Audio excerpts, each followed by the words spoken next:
छत्तीसगढ़ कांग्रेस ने, अब अगली खबर का रुख करते हैं, छत्तीसगढ़ कांग्रेस की बात करते हैं। छत्तीसगढ़ कांग्रेस ने चुनाव प्रक्रिया पर सवाल खड़े कर दिए। नगरीय निकाय चुनाव को लेकर पीसीसी चीफ का बयान सामने आया। चुनाव एक साथ और परिणाम अलग अलग दिन क्यों? इस परिणाम का असर जनता पर पड़ेगा। दीपक बैज ने कहा कि एक ही चरण में मतगणना कराने की मांग रख डाली है। सरकार फायदे के लिए ऐसा कर रही है, यह आरोप है दीपक बैज का। सरकार की नासमझी से ओबीसी वर्ग को नुकसान हुआ है। रोहित मेरे सहयोगी इस खबर पर ज्यादा जानकारी के साथ सीधा लाइव जुड़ गए हैं।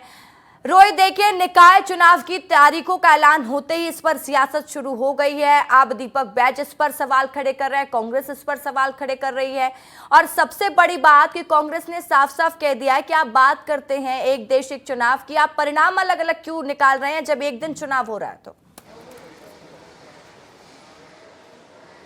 बिल्कुल, देखिए, आज कांग्रेस के प्रदेश अध्यक्ष दीपक बैज ने राजीव भवन में प्रेस कॉन्फ्रेंस की और प्रेस कॉन्फ्रेंस के माध्यम से चुनावों की तारीखों को लेकर जो है वो कहीं ना कहीं सरकार को घेरते हुए नजर आए। उनका साफ तौर पे ये कहना है कि एक देश एक चुनाव की बात करने वाली पार्टी ने आखिर अलग इस तरह का फैसला क्यों लिया, और जब परिणाम आएंगे उसके बाद नगरीय निकाय चुनाव के परिणाम आएंगे, उसके बाद में पंचायत चुनाव की जो शुरुआत है वो होने वाली है। तो ऐसे में कहीं ना कहीं इसका असर जो है वो जनता पर पड़ेगा और कांग्रेस को इसका नुकसान हो सकता है। वहीं सरकार इसको फायदा लेने की फिराक में जो है वो नजर आ रही है। ये तमाम चीजें दीपक बैज जो है वो कहते नजर आए और कई तरह से उन्होंने घेरा और साफ तौर पर अपने मुद्दे भी बताया कि वो कौन से मुद्दे को लेकर नगरीय निकाय में या फिर पंचायत चुनाव पे जनता के बीच में जाने वाले हैं। एक साल की वादा खिलाफी को प्रमुख मुद्दा जो है वो कांग्रेस बना रही है इस पूरे चुनाव पर, और जनता के बीच में इसी को लेकर जाने वाली है। तो कुल मिलाकर नगरीय निकाय चुनाव का ऐलान हो चुका है। अब तारीख पर कहीं ना कहीं कांग्रेस का सवाल खड़ा कर रही है। पिछले हमने देखा कि कल जो निर्वाचन आयोग को पत्र भी है वो जारी किया गया। पत्र में कहा गया कि 24 फरवरी को सारे परिणाम एक साथ जारी किए जाए ताकि इसका असर जो है वो जनता पर ना पड़े।